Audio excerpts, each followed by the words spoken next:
가을은 신유술월입니다. 임수일관. 봄하고 여름과 달리 가을생, 특히 신월생, 유월생 임수일관은 금이 수를 생하니까 신강해졌습니다. 이 금이 돌을 뜻하잖아요. 돌에서 물을 맑게 해주고 물의 원천입니다. 상당히 맑겠죠? 금백수청, 신월생 임수일관입니다. 신월생, 유월생도 마찬가지인데요. 을사년을 맞이해서 을목은 임수에게 상관이고 사화는 편재 글자예요. 상관은 편재를 생하니까 이 자체로 25년에 신월생 임수일관은 내 행동이 재물 쪽으로 가겠구나. 의식 구조가 재물로 향하겠다. 호기심이 발동했구나. 새로운 일을 시작하겠다. 뭔가 재물을 생하기 위해서. 그런데 찬스를 맞이했습니다. 왜냐하면 일단 일간이 신강해졌으니까 화든 토든 나와라 이거잖아요. 신강해졌으니까 두 가지 방법이 있어요. 사진을 한번 더 볼까요? 수가 신강해졌으니까 이 흘러내리는 물을 마른 흙으로 막고 이 마른 흙을 화가 두텁게 강하게 해주면 우리가 산기슭 가면 커다란 호수가 아름답게 펼쳐져 있잖아요. 그런 그림을 만들면 돼요. 이거 제광격이라고 합니다. 명예를 추용할 수 있는. 또 하나는 이 왕성한 물이 흘러내리면서 나무들을 생해주고 나무들은 식상 그리고 이 나무들이 희생을 해서 재물 글자인 화로 간다면 상당히 부자가 될 수 있다는 겁니다. 상당히 부자가 되는 조건은 뭘까요? 계속 반복합니다. 일간은 신강해졌잖아요. 그런데 상관 식상에 해당되죠. 식상의 끈이 단단해야 재물이 새어나가지 않을 수 있거든요. 재물이 어쩌다 들어와도 식상의 힘이 약하면 재물이 축적될 수가 없습니다. 이 을목이 힘이 있습니까? 상관 글자가 월지의 대부분이니까 가을의 을목이잖아요. 가을의 을목은 절퇴지니까 죽는 자리란 말이에요. 을목이 힘이 없구나. 그럼 지지에 뭐가 필요할까요? 을목이 힘을 받을 수 있는 글자. 기존 원국에 묘목이 있다면 상관의 끈이 소힘줄처럼 단단해지겠다. 재물을 축적되겠다. 왜 묘목을 선택했냐면 임목이 있다면 인신충이 돼서 이 식상의 끈이 손상돼 버리잖아요. 식상이 손상되잖아요. 여자 사주에서는 자식궁이 위험하고 두 번째로는 건강 문제, 식신은 수명하고 관련이 있거든요. 그래서 묘목을 원한 거고 그렇다면 이 재성 글자 사화, 천간에 떠야죠.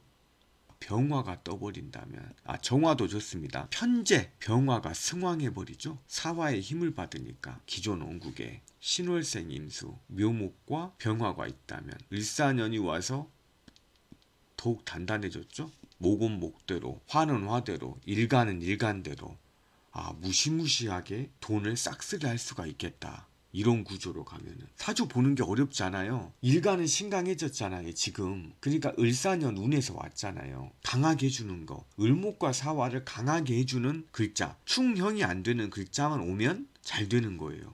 근데 만약에 재물이 아니라 천간에 기존 원국에 무토가 있어요. 무토가 약하죠. 지지에 뿌리가 없으니까.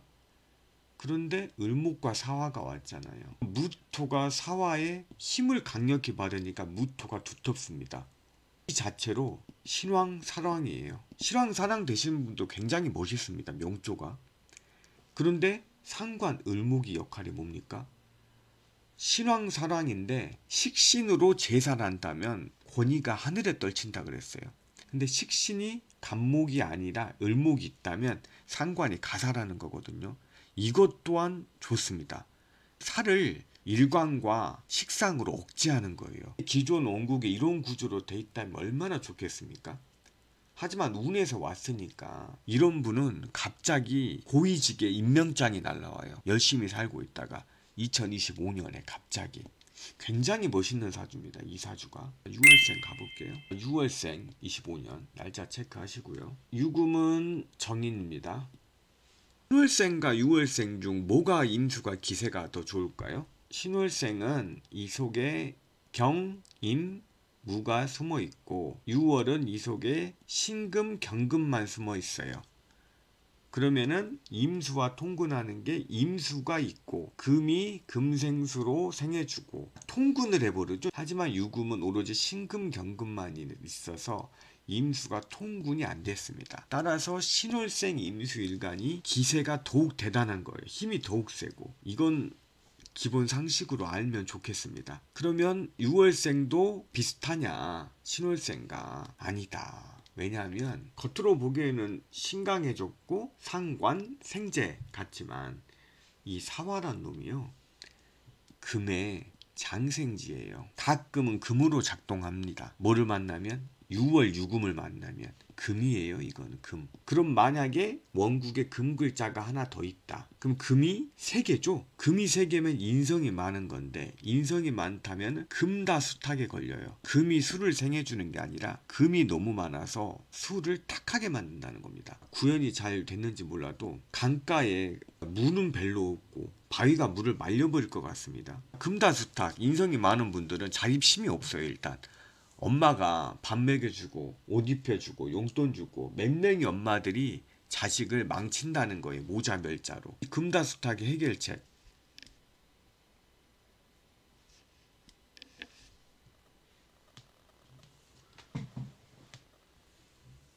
임수가 있고 금. 이 금을 녹이는 게 뭡니까 여러분? 화죠. 천간에 화가 뜬 다음에 병화나 정화가 이 사화도 사유축학 금으로 작동하지 않고 화의 뿌리로 역할로 충실합니다. 일단 천간에 뜬 글자에 호응하게 돼 있어요. 아무리 지지가 합충이어도 화가 금을 녹이니까 화가 굉장히 길한 역할인데 그럼 임수에게 화는 재성 글자잖아요. 인성이 많은 걸 재성으로 충파하잖아요. 이것도 역시 부자사주예요. 하지만 재물을 위해서 수당 방법을 가리지 않을 수가 있습니다. 그리고 진짜 부자가 되려면 을목이 상관 을목이 뿌리가 있어야 되니까 신월생은 묘목을 원했지만 유월생은 임목을 원합니다.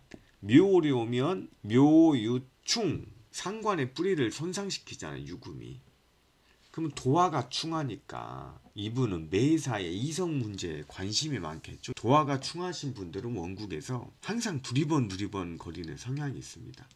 남자든 여자든 내가 뭔가 이루려는 삶보다 이성에 관심이 많은 명조가 되는데 근데 그게 개인으로 생각하자면 행복하면 그렇게 살아야죠. 남에게 피해를 안 주는 한에서 그렇게 태어났는데 어쩌겠어요. 자, 수월생 토가 수를 극하니까 신유월과 다르게 신약입니다. 그런데 천간에 무토나 기토가 떠버리면 25년도는 대책이 없습니다.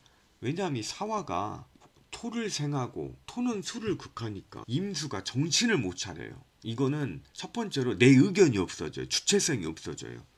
나를 극하는 세력만 있으니까 강력하게. 그러면 관살이 왕하면 큰 틀에서 해결책이 있죠. 원국에서 해결책. 1번 화살, 무토가 있더라도 천간에 금, 특히 경금. 그러면 화생, 토, 토생금, 금생수. 나를 극하는 세력을 내 편으로 만드는 방법이에요. 이게 가장 베스트 오브 베스트죠. 이러면 남자 복도 있는 사람이죠. 화살된 사람은. 남자에 의존해서 사는 사람이고. 원칙은 아니지만 여자 뭉조에서 화살되신 분들은 남자 복이 있다. 남자에 의존하는 경향이 있다. 자, 100%는 아니에요. 두 번째, 제살. 무토가 있다고 칩시다. 무토가 임수를 극하는 무시무시하죠. 무토를 이기는 게 뭡니까? 간목입니다. 간목으로 대항하는 거예요. 간목으로 대항하자니 수생목이니까 임수가 또 신약해지잖아요. 어쩔 수 없이 제살하는 거예요. 이 제살 되신 분들 명조는요, 평생이 바빠요. 그냥 일을 열심히 하고. 왜냐하면 내가 일간으로부터 나오는 기운으로 전쟁을 치러야 되니까 전투를 치르지 않으면 본인이 죽는 거예요. 계속 싸워야 돼요. 저는 제살 용신님 분들을 가장 안타깝게 생각해요. 도와주고는 싶죠. 세 번째, 합살. 무토가 일간을 극하려고 하는데 천간에 계수가 있어요. 무게 합이 되잖아요. 무토를 그물로 묶어 넣을 수는 있어요. 완벽히 묶어 놓지 못하지만. 합살, 이 세 가지. 화살이 제일 좋죠. 원국에서 해결책은 이렇고 이 세 가지가 이루어지지 않았다. 그럼 어떻게 살아야 됩니까 도대체? 이 강력한 관살에. 여자 입장에서 여명사주에서는 관살이 남자입니다. 사주가 이렇게 형성돼 있으면 자기를 억압하는, 자기가 복종할 수 있는 남자를 만나요.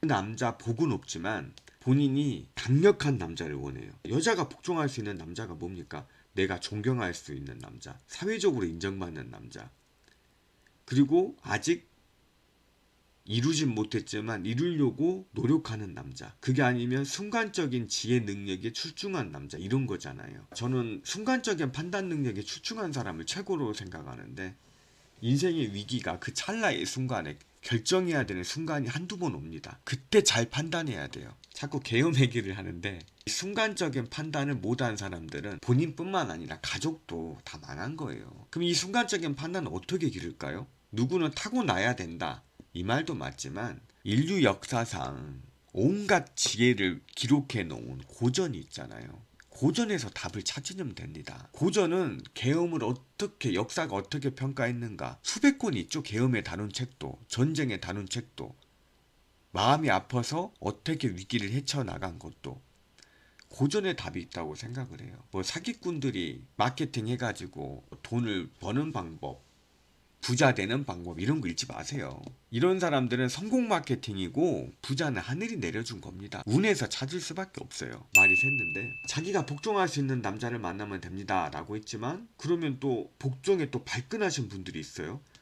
발끈하신 분들은 그냥 제 말 안 들으셔도 돼요. 여자가 복종할 수 있는 남자는요, 나쁜 게 아니에요. 자기 인생에서 선장 역할을 해줄 수가 있다는 거고, 내가 임계점에 맞닥뜨렸을 때 그 남자의 지혜로운 한마디가 나를 도노에 이르게 한다고요. 깨닫게 한다고요. 삶에서 배우는 게 많죠. 행동 하나하나가 저렇게 살아야겠구나, 그럼 복종하게 되죠. 내 마음만 잘 조절하면 되겠죠. 왜냐하면 그 남자는 나에게 잘해줄 수 없으니까, 극만하니까, 자기 인생 목표가 더 소중하니까, 자기한테 잘해주지 않으니까. 그걸 느끼신다면, 내 원국을 안다면 해로움에서 벗어날 수 있습니다. 신유술월생 임수했고요. 다음 시간에 겨울생 하겠습니다. 감사합니다.